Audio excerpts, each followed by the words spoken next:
honest reviews. Really, this stuff is really awesome. Throw this in the garbage. Oh, super versatile and one of my favorite trucks of all time. Just in case you're wondering, I am driving pretty badly on purpose. Yeah, it just bends in half. It's garbage.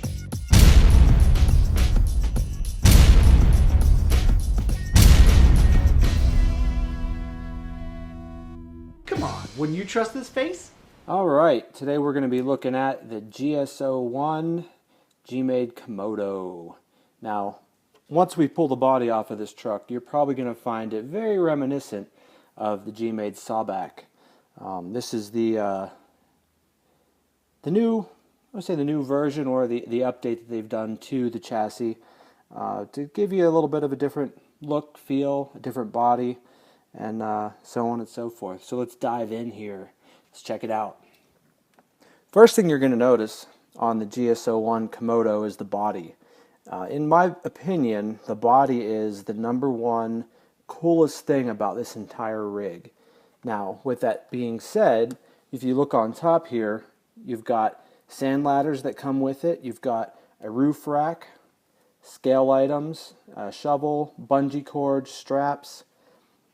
When you spin it around, you notice that we've got mirrors, door handles, this massive plastic bumper on the front and on the rear, as well as you can see these light buckets that you can paint. They come black. I like to have my chrome light buckets, so I chromed them out with some chrome paint. As you can see, I've got my Valspar metallic chrome paint. This is what I tend to chrome everything out with. Again, also, if you look at the wheels, they were again black with the black hubcaps, but I decided to chrome out the front of them just to make it a pop, make it look a little nicer, give it some more street curb appeal, along with your windshield wiper and vent bar, your front light buckets, and your front grille.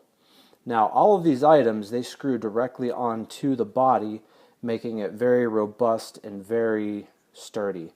The same with the snorkel. I left the snorkel black because I've never seen a chrome snorkel before.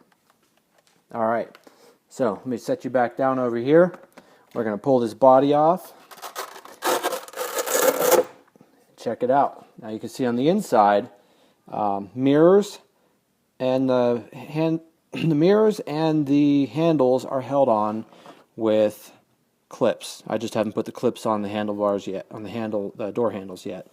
The roof rack is held on with screws, and your front bumper is held on with screws, and the light buckets on the front are also held on with screws to the front grille, as you can see right here. Now the back tail lights, those are simply held on with double-sided tape. As you can see, there's no way for screws to go in, and then there are brackets that you will screw into place to hold your LEDs where they need to be. I will be adding LEDs to this truck. Probably, I think I figured out it's going to be about 24 LEDs total to really light it up.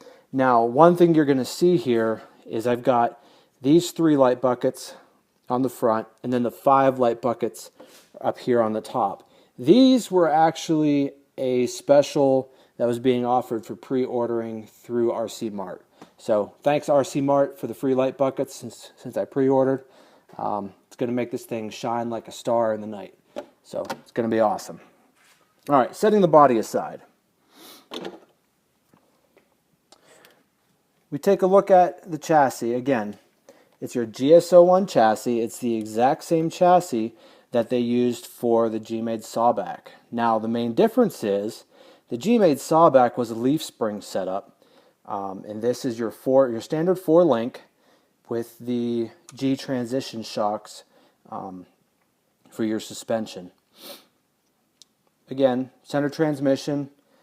This is not a waterproof box. I would say it's more splash proof. If water splashes up on here, the cover is going to protect it from getting your electronics soaked, but it is definitely not waterproof. As you can see, my speed controller sitting under here, and then the channel which the wires run through to your receiver inside this box is got a gap on it. So if you were to submerge this truck in water, it would fill right up and short everything out if you don't have your electronics pre-waterproofed. Now, a couple of things that I like about this truck is, one, the ladder frame. You notice a lot of really cool metal parts. Your hoops, just like on your GS01 sawback. You've got your metal hoops for your shocks. You have metal diff covers. You have aluminum links on the front and the rear. And then on the front for your steering, you have some solid steel links as well. So the steering linkage on this truck stock setup is, very robust. No complaints, no qualms there. So you're not going to have any issues with needing to upgrade those, unless you want to upgrade your lower links for maybe a titanium link, something with a bent link in it for more ground clearance.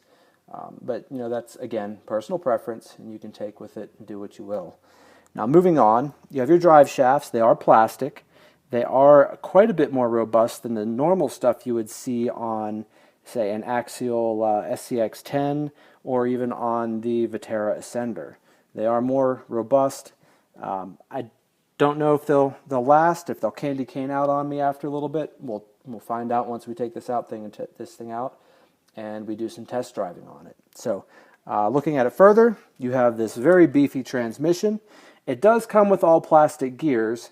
Now, the plastic gears inside, they are about 6 to 8 millimeters wide, so they aren't thin. It gives me a little bit of confidence. I shouldn't have any issues with them stripping out. Combined with I used a 45 turn Novak crawler motor with the included 12-tooth pinion. So we'll see how it works. I don't see any issues why it wouldn't work good, but that's how it comes. Stock gears, plastic. Maybe there'll be some upgrades eventually. Who knows? But keep our fingers crossed and hope we don't blow any gears.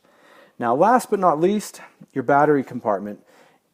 Most people like to shove their battery up front for weight distribution, but this is a very unique setup. You can adjust the front of this battery tray. You can kind of see right in here. It's two pieces. The front of the battery tray has variable mounting, or the back of the battery tray has variable mounting positions. You can see by these screw holes right here that allow you to adjust for different lengths of battery packs. Now, just for kicks, I threw in this Venom 5000 milliamp 20C 2-cell Lipo battery, just so we can get a good decent amount of runtime out of it when I take it out on the trails. Plus, it'll also give us an idea of the weight balance of the truck and how well it climbs and crawls while we're out there with the largest possible battery in the trunk here. So, the only non-standard feature you can see on here is, again, my favorite, my incognito mounts. I've already designed up a set, slapped some Velcro down on them so we can hook our body up without having to use the body post punching through. And again, it's a very simple setup. It just uses 4 2mm screws screwed right through the holes of the body post, trim to length, then slap your Velcro on, and off you go. So there you have it. That is your GS01.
we go. A little more like it. And over she goes.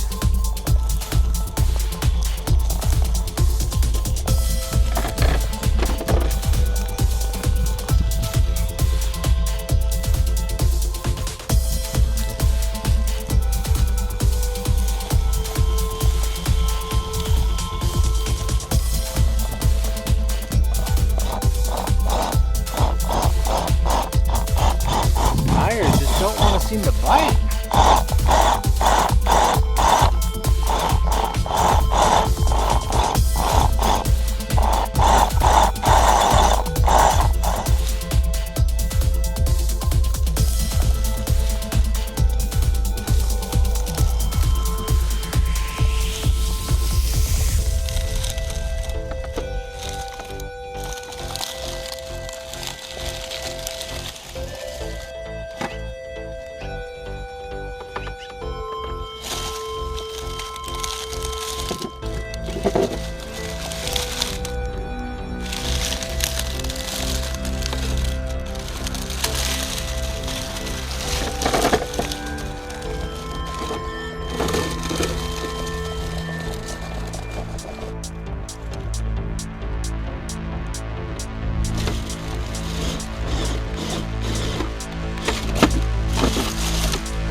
Alright, I hope you enjoyed watching the footage of the Komodo driving around.